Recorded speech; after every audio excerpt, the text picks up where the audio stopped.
Hello दोस्तों, अपने पढ़ रहे हैं 10th क्लास का चैप्टर 17 जिसका नाम है केंद्रीय प्रवृत्ति की माप। आज अपने पढ़ेंगे कल्पित माध्य से समांतर माध्य की गणना। इससे पहले अपने पढ़ चुके हैं एक सतत असतत या अवर्गीकृत वर्गीकृत से समांतर माध्य की गणना। ठीक है, फिर सतत या वर्गीकृत के लिए पढ़ चुके हैं समांतर माध्य की गणना कर चुके। आज अपने पढ़ेंगे कल्पित माध्य से समांतर माध्य की या माध्य की गणना। तो इसमें क्या होगा दोस्तों, देखिए कि कल्पित माध्य से समांतर माध्य की गणना के लिए दो विधि है। एक तो विचलन विधि और एक है पद विचलन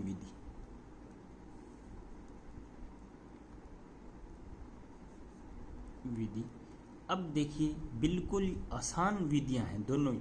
एक ही है कि अगर वो कह देगा कि हाँ पद विचलन विधि से माध्य की गणना करो तो बस थोड़ा सा फॉर्मूला अलग है, प्रोसेस वही है। विचलन विधि से भी वही है, पद विचलन से करोगे तो ये अपने आप इसके अंदर आ जाएगी। ठीक है दोस्तों, अब देखिए कैसे, जैसे समांतर माध्य का फॉर्मूला लिखता हूं मैं विचलन विधि से कि ए क्या है, कल्पित माध्य जो कि अपने मानेंगे, plus sigma F I D और सिग्मा एफ। ये फॉर्मूला है पद विचलन विधि से माध्य की गणना का। ऐसे ही देखिए पद विचलन विधि से समांतर माध्य या माध्य की गणना का है कल्पित माध्य plus summation sigma F I you I upon sigma F और मल्टीप्लाई है एच। अब देखिए यहाँ पे D क्या है, F क्या है, H क्या है, ये बता देता हूँ मैं आपको। अब देखिए F तो आपको पता ही है, फ्रीक्वेंसी है, पहले से चलता आ रहा है। A क्या है, कल्पित माध्य। ठीक है, D क्या होगा, देखिए कि X जो चर देगा हमें, ठीक है, माइनस A यानी कल्पित माध्य, यानी चर में से कल्पित माध्य घटाऊंगा तो क्या आएगा, D आएगा। ठीक है दोस्तों, अब देखिए H क्या है, H दोनों में है वर्ग अंतराल। क्या है, वर्ग अंतराल। अब देखिए, अब D में जब मैं H से डिवाइड करूंगा ना, H से वर्ग अंतराल से, तो क्या प्राप्त होगा, U प्राप्त होगा। ठीक है दोस्तों, या इसको ऐसे भी लिख सकता हूं, D की वैल्यू है x माइनस ए अपॉन H, तो ये हो गया U। ठीक है, U की गणना करते हैं पद विचलन से जब माध्य निकालना हो। बिल्कुल आसान है, मैं एक बार आपको टेबल से बता देता हूँ क्या क्या करना है। फिर क्या करेंगे, U निकाल लेंगे तो F U चाहिए तो F और U का गुणा कर देंगे, और अगर इस विधि से निकालना है, D निकाल लिया तो F और D का मल्टीप्लाई कर देंगे, उनका योग करना है। सिग्मा का अर्थ है पूरा टोटल, कॉलम का पूरा टोटल करना। अब देखिए मैं आपको एक एग्जाम्पल लेके, जैसे ये वर्ग अंतराल दे दिया आपने को। ठीक है दोस्तों, यहाँ मैं मान लेता हूँ 0 से 10 या 10 से 20। ठीक है, यहाँ फ्रिक्वेंसी दे दी 2 4। अब एक और मान लो 20 से 30 मान लो, इसका दे दिया 8। अब क्या करेंगे, जैसे कि ये क्या है, सतत बंटन है, इससे क्या ज्ञात करना है, माध्य ज्ञात करना है। तो इससे क्या है, अपने x निकाल लेंगे। x कितना, या ऊपरी सीमा और निम्न सीमा का जोड़ करके 2 का भाग देना है, जो कि अपने पहले 17.3 में पढ़ चुके हैं। पहले वाला वीडियो आप देख के कर सकते हो। अब देखिए कल्पित माध्य इन्हीं में से मानना है, ये जो चर है अपने इन्हीं में से। जैसे मैं 15 मान लूँगा तो कल्पित माध्य A, तो इसके बाद कौन सा कॉलम बनेगा, D का बना दो कि x माइनस A कितना मान लिया, 15, तो 5 में से 15, यानी ऐसे करना है 5 माइनस 15, यानी माइनस के 10 आएंगे। यहाँ 15 में से 15 जाएगा, 0 आएगा, यहाँ फिर 10 आएगा। अगर पद विचलन विधि से ज्ञात करना है तब तो U की गणना करनी है, नहीं तो D की। ठीक है, विचलन विधि से फिर F से मल्टीप्लाई करना है। अब मान लो पद विचलन विधि, ये देखो विचलन विधि से तो इतने ही कॉलम बनेंगे, इसके बाद बनेगा FD का। अगर पद विचलन विधि है तो इसके बाद U निकालूंगा। U कैसे, कि D में H का भाग देके, तो ये वर्ग अंतराल 10 10 का है, इनमें 10 का भाग दूंगा तो ये आएगा -1 0 1। इसके बाद F और U निकाल लूँगा। ठीक है। फिर इसका क्या कर दूंगा, योग कर दूंगा एफ यू, ठीक है। और एक है एफ का टोटल सिग्मा एफ, तो इसका क्या करूंगा कि फॉर्मूले में मान रख दूंगा, तो अपने पास क्या आ जाएगा, माध्य आ जाएगा। अब अपने एक्सरसाइज का कोई भी क्वेश्चन लेके और एक करके देखते हैं, ठीक है।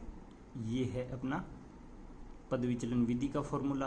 अगर सीधा ही विचलन विधि से निकालना हो तो ये एच नहीं आएगा और एफ की जगह डी आएगा। बिल्कुल आसान है। एक्सरसाइज का क्वेश्चन देखिए। क्वेश्चन नंबर 5 है 17.4 का, ठीक है दोस्तों। अब क्या कर रहे हैं अपने कि कल्पित माध्य, इसने कहा है कि 25 ही लेना है कल्पित माध्य, मानकर बंटन से माध्य की गणना कीजिए या समांतर माध्य की गणना कीजिए। बंटन क्या दिया है, ये तो है वर्ग अंतराल 0 से 10, 10 से 20 और ये है फ्रीक्वेंसी। अब देखिए अपने क्या काम करेंगे, सबसे पहले x निकाल लेंगे, ठीक है। x कैसे निकालेंगे कि ऊपरी सीमा व निम्न सीमा का योग करके 2 का भाग दे दूंगा तो क्या आ जाएगा, x आ जाएगा। जैसे ये आ गया 5, ये 15, ये 25, ये 35 और ये 45। आप गणना कर सकते हो, अगर सीधा ही आपको डाउट लगे लिखने में तो आप गणना कर सकते हो। अब क्या काम करना है, अपने को कहा नहीं है कि कौन सी विधि से, तो कोई भी विधि अपने अप्लाई कर सकते हैं। नहीं कहे तो कोई सी से भी आंसर निकाल दो आप, आपका क्वेश्चन सही होगा। अब इसने कहा है 25 ही मानना है, तो a का मान कितना आ गया अपने पास, 25 आ गया। तो यहाँ d निकाल लेता हूँ, कितना आएगा x माइनस ए, कॉलम बना लो। तो x यहाँ है 5, 5 में से 25 गया माइनस के 20, यहाँ आएगा माइनस के 10, यहाँ शून्य, यहाँ प्लस का, क्योंकि 35 में से 25 जाते हैं तो पॉजिटिव बचेंगे, तो यहाँ कितने आए 10 और यहाँ आ गए 20।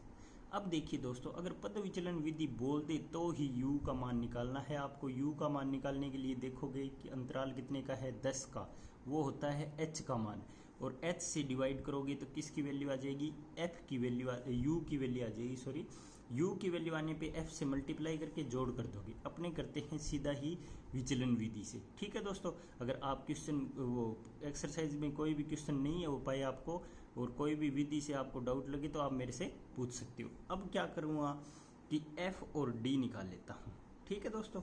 f d का कॉलम बना लेता हूँ, तो f से मल्टीप्लाई किया, कितना आया -120, ये आ गया माइनस के 100, ये 0 से कोई भी संख्या को गुणा करो कितना आता है, 0 आता है। यहाँ आ गया 70 और यहाँ आ गया 80, ठीक है दोस्तों। अपने अब क्या चाहिए, सिग्मा एफ चाहिए। अब इनका टोटल करो, ये 16 और 10 29, 13 जोड़ दिए तो, और 29 ये कितने हो गए, 7 जोड़े तो 36 और 4 40, ये आ गया अपने पास योग 40। अब करता हूँ सिग्मा एफ डी का, ठीक है। आई लगा दो क्योंकि ये वैल्यू आई का 1 2 3 ऐसे पुट करते हैं। तो यहाँ कितना हुआ, माइनस के देख लो, माइनस के कितने हो गए 220, और प्लस के देख लिए कितने हो गए 150। तो किसके बचे, माइनस के कितने बचे, ये 70 बच गए, ठीक है दोस्तों। तो यहाँ अपने पास नेगेटिव वैल्यू आ गई -70। अब देखिए कि अपने निकालते हैं माध्य की गणना करते हैं, यानी x बार सीधी विचलन विधि से कर रहा हूँ मैं गणना, plus sigma F I D upon sigma F I, ठीक है। अब अगर यहाँ पे पद विचलन से निकालते तब u होता और मल्टीप्लाई होता h से। अब देखिए गणना करते हैं, x बार इक्वल टू a कितना माना 25, इसने दिया ही है, अपने खुद नहीं माना है इसको। ये कितना आया -70 और ये आ गया 40, ठीक है दोस्तों। अब देखिए हल करते हैं, ये 25, ये देखो प्लस माइनस माइनस, और ये 0 से 0 कट गया, ये आया 7/4। अब गणना कर लो, 25 माइनस इसका भाग दिया, एक बार गया और 3 बचे, 0.7, 4 7 28, 2 बचे, ये हो गए 5।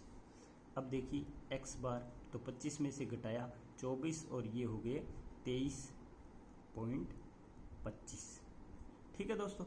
ये आ गया अपना माध्य। आप बिल्कुल आसान चैप्टर है, क्यों 6 नंबर का प्रश्न आएगा बोर्ड एग्जाम में, कन्फर्म आएगा, कोई भी रोकने वाला नहीं है इस चैप्टर से। अब देखिए आप एक्सरसाइज के क्वेश्चन करके देखिए, जो नहीं आए वो आप मेरे से पूछ सकते हैं। ठीक है दोस्तों, थैंक यू।